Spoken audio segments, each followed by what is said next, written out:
So I'm proud to be here to talk on behalf of the Hingham Historical Society and our hardworking education committee. We are about to launch our 5th annual lecture series.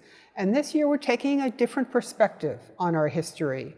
As many of you know, our country, in not too many years, will be celebrating the 250th anniversary since the War for Independence with England.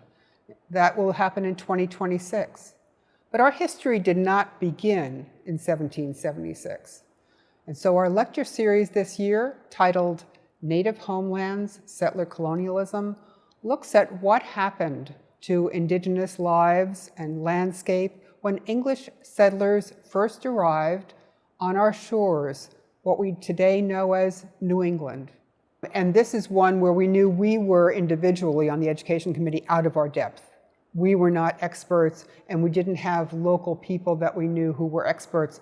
But we reached out to Colin Colloway at Dartmouth College, who heads up the Native American Studies program, and he was so generous with his time talking about who might be some really terrific speakers who had done deep research in recent years on topics that would be relevant to this series. He was also very excited that we were planning an entire series on this topic. Many of these speakers have spoken individually at various events, but for us to tackle this as a series, he thought was a very important project, and I think that's what led him to share so much information with us.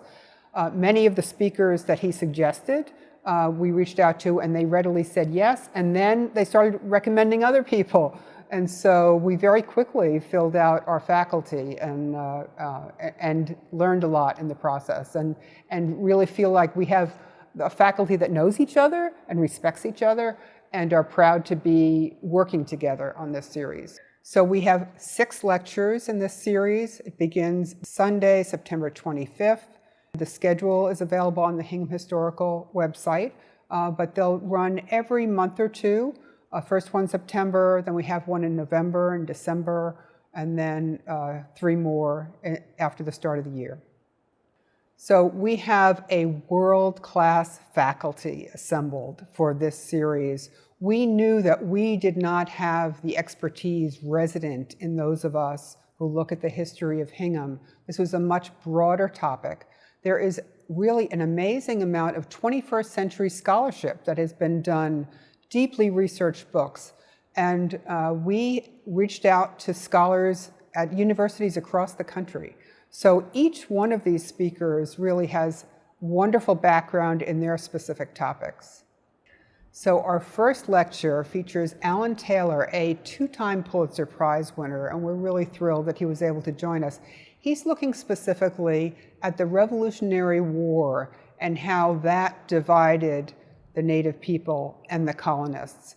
And he's written a fascinating book that really looks at it through the eyes of a Native person and the son of a colonial minister.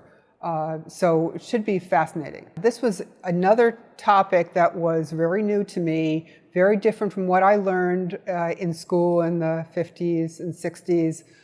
And it looks at the doctrine of discovery, the European doctrine of discovery, and how that is reflected then in the Mass Bay Colony Charter and other charters of the New England colonies, and how that then is reflected in the way Indigenous people were treated.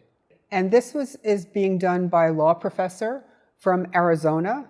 He is a citizen of a Native tribe himself, but he has looked very deeply at this topic. He's at the Sandra Day O'Connor School of Law at Arizona State and is the expert on the topic.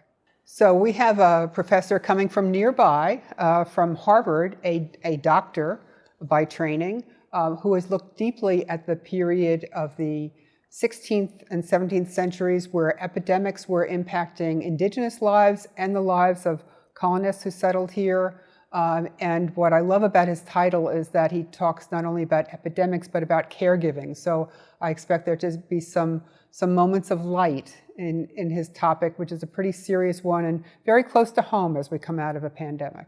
This was actually a topic and a speaker who was suggested by one of the faculty that we had already talked with. He said, "Have you talked with Virginia Anderson about the impact of European domestic animals?" And I said, "No, tell me more. It turns out, something I'd never given thought to, that cows and pigs and oxen were foreign to these soils and therefore very unusual creatures for Native Americans to come upon. And the whole concept of owning an animal was something that culturally was just hard to understand for Native peoples. So that led to all kinds of situations. And Virginia is the expert, has done an amazingly researched book, which I've read, because this particular topic, I'm going to have a conversation with her about the topic, and it should be fascinating. So Jean O'Brien, who will be the speaker from the University of Minnesota, her research was to combat the notion that many had, and that was being taught for a period of time, that when colonists came, the land was barren because indigenous tribes had already been wiped out by sickness that came in as they were trading with Europeans. And so there were, wide swaths of farmland available that had been abandoned. And so she looks at that there had been a period of time where basically Indians were written out of existence, but that it was not well documented. And so she's taken a fresh look at the fact that there was a large population of Native people here when the colonists came. And so that's really the jumping off point for her discussion. Yeah, so as someone who lives in Hingham and is interested in local history, I have heard of King Philip's War and heard little anecdotes and what people think happened in King Philip's War. And there have been a number of books written about it. But based on conversations that we had doing research leading into this lecture, we heard about Lisa Brooks, who herself is a member of the Abenaki Nation, who had taken a fresh look and has much more insight from the perspective of indigenous peoples about how that war came to be and its conduct and the impact. So we're really looking forward to having Lisa as part of our faculty. From the last couple of years, we've learned how many people enjoy watching our lectures at home, live via Zoom webinar. And so we've decided to keep that feature available. And also this year, because we also know people like to see their friends and talk after a lecture as a group. So we are making most of these lectures available in hybrid fashion, in that they'll be both on Zoom and available for an audience that wants to come and join us at the Hingham Historical Society if they are local. We will have, during the winter though, we'll just do it on Zoom. So it's a variety of approaches this year, but all of them will be available by Zoom, and 4 of them will allow you to come to the Hingham Historical Society. Either way, you can get tickets right now. You can get a subscription for the 6-part series, which gives you a discount relative to an individual lecture. And you can do that by going to hinghamhistorical.org, and you'll see the lecture series prominently featured there. And as we determine the size of our audience, we expect that there will be room to sell more tickets, especially because of Zoom. And at that point, when we decide that there's ample room, we will open up individual tickets for the series as it goes forward. We hope that it will lead people to think differently about who we are as a people. One of the things about history is that when you learn history, you're less likely to repeat some of the missteps of the past. And I think we're constantly learning about our identity in that way, the good and the bad. And I think whether we are descended from people who came to the Americas in the 1600s or, in my case, in the 20th century, we all have a lot to learn about the past of people who lived where we do in New England and in the United States. And I think all of that is just healthy, thoughtful learning. And as I said at the beginning, as we move forward to celebrating who we are as a country, it's a really good foundation to have.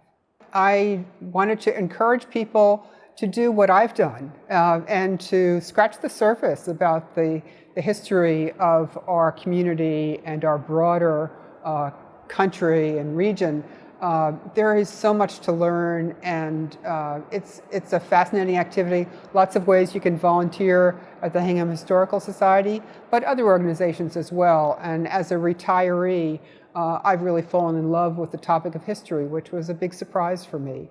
So I enjoy others to join me on this journey.